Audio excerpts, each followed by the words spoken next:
ஜோதிடம் பேசுவோம் நண்பர்கள் அனைவருக்கும் வணக்கம். ஜோதிட முத்துக்கள் அடுத்து பார்க்க போகிறது சனீஸ்வர பகவான். இந்த சனீஸ்வர பகவானுக்கு ஆயுள் காரகன் அப்படிங்கிற ஒரு விஷயம் இருக்குது. ஒருவரின் ஆயுளை தீர்மானிப்பவர் அப்படிங்கிறதாலே இந்த சனீஸ்வர பகவான் எல்லா கிரகத்துக்கு முன்னாடி நின்று கும்பிட்டாலும் இது ஒதுங்கி நின்று கும்பிடணும், நேர் பார்வை இருக்கக்கூடாது, ஆயுளை குறைக்கும் அப்படிங்கிற ஒரு ஐதீகம் இது முழுக்க உண்டு. இந்த கிரகத்துக்கு மட்டும் அப்படி ஒரு சிறப்பு. அடுத்தது அவருடைய பார்வை விழக்கூடிய இடங்கள் எல்லாம் சிரமத்தை ஏற்படுத்துங்கிற மாதிரி ஒரு பொதுவான கருத்து உண்டு. கர்மா அப்படிங்கிறது வெறுமனே இந்த எல்லா கிரகங்களையும் கடந்து போகிற மாதிரி இந்த சனீஸ்வர பகவானை கடந்து போக முடியாது. ஏன் அப்படின்னிங்கன்னா உங்களுடைய செயல்கள் வெற்றி பெறாதா, உங்கள் தொழில் சிறப்பாக நடக்குமா நடக்காதா, நீங்கள் அனுபவிக்க வேண்டிய விஷயங்கள் என்ன விஷயங்கள் இருக்கோ அது அத்தனையும் இந்த கர்மா அப்படிங்கிற விஷயம், முன்ஜென்மங்களின் கர்மா, பிதுர்கர்மா அப்படிங்கிற எல்லா விஷயங்களையும் அதனால் ஏற்பட்ட விளைவுகள், ஒரு செயலால் ஏற்பட்ட விளைவுகளின் தொகுப்பாகவே இந்த கிரகம் பலன் தரக்கூடிய ஒரு கிரகமாக இருக்குது. அப்படிங்கிறப்போ உங்களுக்கு எல்லாமே தொழில், திருமணம், மகிழ்ச்சிகரமான விஷயம், குழந்தை, அதுக்கு கூட கர்மபுத்திரன்னு ஒரு விஷயம் உண்டு.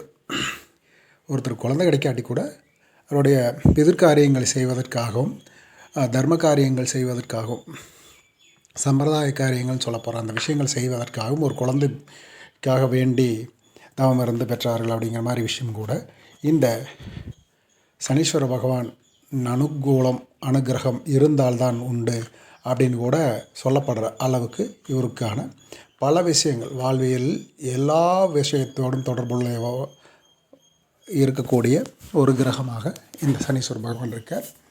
இவரை பற்றின மற்ற எல்லா கிரகத்தை விட அதிகப்படியாக அச்சமூட்டுவது கோச்சாரத்துலேயும் இவரே தான். சனி கொடுத்தால் எவர் தடுப்பான் பல விஷயங்கள் சொல்கிறாங்கன்னா கூட இந்த கிரகத்தை பொறுத்தளவு பாவக சக்கரமாக கடந்து போக முடியாது. இப்போ வெறும் பாவகம் 1ஆம் பாவத்தில் இருக்குது, 2ஆம் பாவத்தில் இருக்குது அப்படின்னு சாதாரணமாக கடந்து முடியாது. இதில் பல நுணுக்கமான விஷயங்களை இந்த ஒவ்வொரு ஜாதகத்திலையும் ஒரு நுணுக்கமான ஆழமான நிலைமையில் தான் பார்க்கணுங்கிறது வேறு. ஆனால் இந்த கிரகத்துக்கு எடுத்து பதிலாளன்னு சொல்கிறது அப்படிங்கிற விஷயம் வரும்போது பல நுணுக்கமான ஆய்வுகளுக்கு பின்னாடி சொல்கிறது தான் சரியாக இருக்கும் அப்படிங்கிறத காரணம். இவர் பெரும்பாலும் ஜாதகத்தில் சொல்லப்படுறது 2ஆம் இடம், 3ஆம் இடம், 6ஆம் இடம், 11ஆம் இடத்தில் இருந்தால் சிறப்புன்னு சொல்கிறாங்க. அதை தாண்டி 9ஆம் இடத்தில் இருந்தாலும் 10ஆம் இடத்தில் இருந்தாலும் சிறப்புன்னு தான் நம்ம பார்வையில் சொல்கிறோம். 8ஆம் இடத்தில் இருப்பது அவ்வளோ சிறப்பு இல்லை அப்படிங்கிறது. ஃபஸ்ட்டு லக்னத்தில் இருப்பது ஆயுளுக்கு வலுவான நிலைமை கொடுக்கும். அதான நேரத்தில் ஜென்மம் முழுக்க கஷ்டமாக இருக்கும் அப்படிங்கிற ஒரு விஷயத்தை உண்டு. 8ஆம் இடத்தில் குடும்பத்துக்கு பிறகு சிரமமான சூழ்நிலைகள் அப்படிங்கிறது. 7ஆம் இடத்தில் இருப்பது ஒரு கசப்புணர்ச்சியான வாழ்க்கையை இவர்கள் மேற்கிறார்கள். ஒரு பொண்ணு அழகான பொண்ணாக கல்யாணம் பண்ணியிருப்பார். ஊரில் இருக்கிற அத்தனை பேரும் அந்த பொண்ணு நல்ல பொண்ணுன்னு சொல்லுவாங்க, குணவதியாக இருப்பாங்க அப்படிங்கிற மாதிரி இருக்கும். ஆனாலும் கட்டிய கணவன் அப்படிங்கிற விதத்தில் அவர் அந்த பொண்ணை பெரிய அளவுக்கு கொண்டாடாத ஒரு நிலையோ, அல்லது நல்ல பையன், நல்ல விதமான குணம், டோட்டலர் சொல்கிற அந்த ஒழுக்கமான நிலைமை, அப்படிப்பட்ட ஒரு பையனுக்கு ஒரு பொண்ணு கல்யாணம் பண்ணுறாங்கன்னா அவங்களுக்கு 7ஆம் இடத்துல இருக்கக்கூடிய அந்த சனீஸ்வர பகவானால் அந்த பையனை பிடிக்காமல் போகிறதுக்கான ஒரு கருத்து வேறுபாடு வரக்கூடிய கசப்புணர்ச்சி அந்த வாழ்வில் தோன்றக்கூடிய அமைப்பை இது தருது அப்படிங்கிற மாதிரி ஒரு அமைப்பு. அதனால் 7ஆம் இடம், 8ஆம் இடம் எல்லாம் சரியில்லாத இடங்களாகத்தான் பார்க்கப்படுகிறது. 4ஆம் இடத்தில் அர்த்தாஷ்டம சனியாக பார்க்கப்படுகிறார்.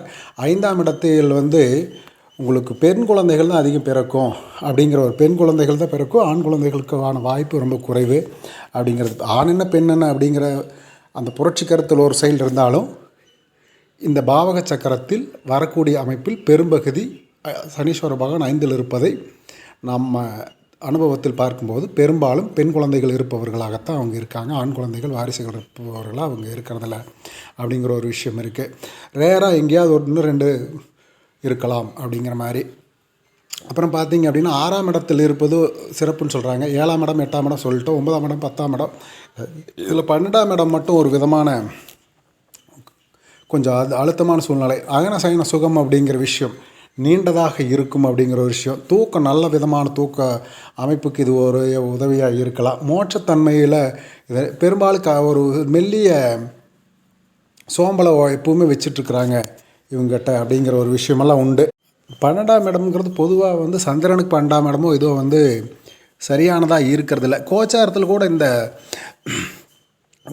சனீஸ்வர பகவான் சந்திரனை கடக்கிற 7 வருஷம் சரி, பெரும்பாலான நிலைமையில் அவர் அனுகூலமான நிலைமையில் இருக்கிறது தான் சரி அப்படிங்கிற மாதிரி. யோகாதிபதியாக வருவது அப்படிங்கிறது தான் சரியான நிலைமையாக இருக்கும்.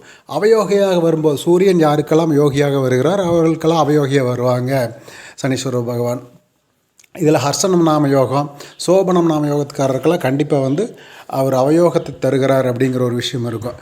நீங்கள் லக்னத்தை வச்சுட்டு மட்டுமே இதை பார்க்க முடியாது. மகர லக்னம் கும்ப லக்னத்தில் இருக்கிறவங்களுக்கு கூட அவர் ஒருவேளை யோகாதிபதி சூரியன்னா அந்த நேரத்தில் வந்து லைஃப் பார்ட்னர் வந்ததுக்கப்புறம் வெற்றிகள் வரும்.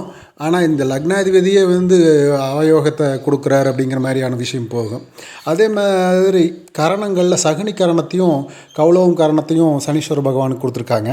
இதில் சகுனி கரணத்தில் இருப்பவர்கள் பெரும்பாலும் ஒரு துயரமான சூழ்நிலைகள் சிக்கித்தான் மன அழுத்தங்களுக்கு உள்ளாகித்தான் அவங்களும் கூட வர்றாங்க. கரணநாதனாக இருந்தாலுமே சனீஸ்வர பகவான் சரியான அனுகூலத்தில் இல்லை, பாவக சக்கரத்தில் இல்லை. அப்படிங்கிறதெல்லாம் தாண்டி ரொம்ப பாசிட்டிவான நிலைமை கரணநாதனாக இருந்து கூட கொடுக்க முடியாதது தான் சகுனி கரணத்தில் பெரும்பாலானவர்களை இது பண்ணது. அவங்களுக்கான ஒரு மன நிம்மதியோ சரியான சூழ்நிலைகளோ பெரும்பாலும் போராட்டத்துக்கு இடையிலான வாழ்க்கையோ தான் இந்த சனீஸ்வர பகவான் கரணநாதனாக இருந்து கூட கொடுக்குறாரு அப்படிங்கிறது ஒரு பெரிய மன அழுத்தம். இவங்களை வச்சுட்டு கடைசி நிமிஷத்தில் ஃபினிஷிங் வேலைகளில் ஒரு எடுத்துக்கிட்ட விஷயங்கள் இந்த சகுனி கரணத்துக்காரரு அவங்க காரியத்தை அவங்களே கெடுத்து தன் தலையில் தானே மண்ணால் வாரி போட்டது மாதிரியான பல சம்பவங்கள் நடந்துடுறது, அவங்களுடைய செயல்னாலே அவங்களுக்கு எதிராக திரும்புறது எல்லாம் பார்த்து இப்படிப்பட்ட விஷயங்கள்லாம் நடக்கிறது கரணநாதனாக இருந்து கூட நடக்கிறதுங்கிறதெல்லாம் ரொம்பவே ஒரு வித்தியாசமான சூழ்நிலை. இதில் பாசிட்டிவே இல்லையான்னு கேட்டால் இருக்கும், ஆனால் கொஞ்சம் குறைவான பாசிட்டிவ் தான் இருக்கும் அப்படிங்கிற விஷயந்தான் ஜாதகத்தில். கௌலவம் கரணத்தில் சனி பகவான் கரணநாதனாக வருவது சிறப்பு.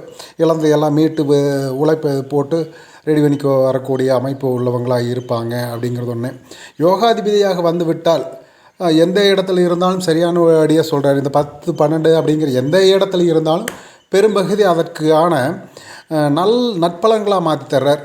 இதிலேயே நட்பலன்கள் தருவதற்கு பதிலாக இதே சூரியன் யோகாதிபதி இவர் அவயோகி அப்படிங்கிற விஷயத்துலையோ அல்லது கடகம் சிம்ம லக்னங்கள் மாதிரியான லக்னங்களுக்கோ அல்லது மேசம் மாதிரியான லக்னங்களுக்கோ இவர் வந்து கண்டிப்பாக சிரமமான சூழ்நிலைகளை கொடுக்குறார் அப்படிங்கிறது ஒரு பொது பலன். அதை தாண்டி யோகாதிபதியாக இல்லாமல் அவயோகியாக இருக்கும்போது கடுமையான பலன்களை சேர்த்தே கொடுக்குறார் அப்படிங்கிறது தான் இதில் இருக்கக்கூடிய விஷயம். என்ன கரணநாதனாகவும் அவயோகியாகவும் சில பேர்த்துக்கு வருவார். அப்போது அவர் கரணநாதனாக வேலை செய்யாமல் அவயோகியாக வேலை செஞ்சிட்ருப்பார். அந்த அவயோகத்தை நீக்கினால் ஒழிய கரணநாதனாக இந்த சனீஸ்வர பகவான் வேலை செய்யாத வரைக்கும் அவர்களும் மிகப்பெரிய சிரமங்களை சந்தித்துத்தான் வருகிறார்கள் அப்படிங்கிறது ஒன்று. இந்த திசா காலம் ஒரு மிக நீண்ட திசா காலம். ஒவ்வொருத்தருடைய வாழ்க்கையில் இந்த ஜாதகத்தோட அமைப்பில் நல்ல விதமாக ஆழமாக பார்த்து இவர் எப்படிப்பட்ட கர்மாவை தரலாம் அப்படிங்கிற விஷயத்தை அவர் பாசிட்டிவாக இருக்காரா அப்படிங்கிற விஷயத்தை தெளிவாக தெரிஞ்சு நகராத பல ஜாதகங்கள் ஒருவேளை அதற்கும் ஒரு கர்மா தேவைப்படுகிறது. இப்போ நீங்கள் தெரிஞ்சுக்கணும் அப்படிங்கிறக்கே கூட அதை தெளிவுபடுத்தி போகணுங்கிறக்கே கூட இவரோட அனுகூலம் கொஞ்சமாச்சு இருந்தால் தான் அவங்க வெளியே வராங்க. இல்லை அப்படின்னா இந்த திசையே முடிஞ்சு புதன் திசையின் ஒரு பகுதி கடந்ததுக்கப்புறம் தான் ஒரு சுயதிசை சுய புத்தியெல்லாம் புதனில் முடிஞ்சதுக்கப்புறம் தான் மெல்லிசாவே அந்த ஜாதகங்கிற விஷயமே தெளிவாகிற ஒரு சூழ்நிலையெல்லாம் நிறைய பேர்த்து நம்ம பார்க்குறோம். ஸோ இந்த கிரகம் வந்து அச்சத்தை ஊட்டுகிற கிரகமாக ஜோதிடர்களால் பார்க்கப்படுது, பொதுமக்களாலையும் பார்க்கப்படுகிறது. ஆனால் இந்த அச்சம் தவிர்த்து வெளியே நட்பலரும் தரக்கூடியவரும் இவரே. பெரிய அளவுக்கு ஸ்ட்ராங்கான இந்த திசையில் சொத்து வாங்கி நிலையாக நின்றவங்களும் இருக்காங்க. மிக பெருசாக அதாவது தலைமுறை தாண்டின சொத்துக்கள், அழிக்க முடியாத சொத்துக்களை கொடுத்ததெல்லாம் உண்டு. அதற்கு அந்த ஜாதக அமைப்பில் அவர் நின்ற நிலை தான் அதுக்கும் காரணம். அப்போ இரண்டும் கலந்த ஒருவராகத்தான் வாழ்க்கை மாதிரியே இந்த கிரகமும் இருக்குது அப்படிங்கிறதான். நன்மை தீமைகள் கலந்தவராக தான் இருக்கார். அச்ச உணர்வை ஊட்டக்கூடியதாகவும் இது இருக்குது, நன்மை தீன்மை கலந்ததாகவும் இது இருக்குது அப்படிங்கிறது. ஒருவேளை நன்மையாக இல்லாமல் கொஞ்சம் பாதகமான சூழ்நிலைகள் விளைவிக்கக்கூடிய கிரகமாக இது இருக்குமானால் அதற்கான முன் ஜென்ம வினைகள் கர்மாக்கள் கொஞ்சமேனும் இல்லாமல் இந்த கிரகத்தை புரிந்து கொள்வதும் இதை அணுகுவதும் சிரமம். அதனால தான் பெரும்பாலும் கிழமை விரதங்கள், சனீஸ்வர பகவானுக்கான வழிபாடுகள், அதே மாதிரி பெருமாள் கோயில் வழிபாடுகள், சிவன் கோயில் வழிபாடுகளில் பெரும் ஆழமான நிலையை இந்த கிழமைகளில் மேற்கொள்கிறாங்க. இது தாண்டி ஒவ்வொரு ஜாதகத்திலையும் ஒரு ஆய்வை மேற்கொள்வது அப்படிங்கிறப்போ இந்த சனி கிரகத்தை மட்டும் பல்வேறு கோணங்களில் பார்க்கணும். இவர் என்ன கர்மாவை அனுபவிக்கின்றிருக்கோ, ஒரு பெண் கணவரை இழப்பது அப்படிங்கிறது, கணவரை மிகப்பெரிய அளவில் மேலுக்கு கொண்டு வருவது, ஆவதும் பெண்ணாலே அழிவதும் பெண்ணாலே அப்படிங்கிற மாதிரியான விஷயமும் சரி.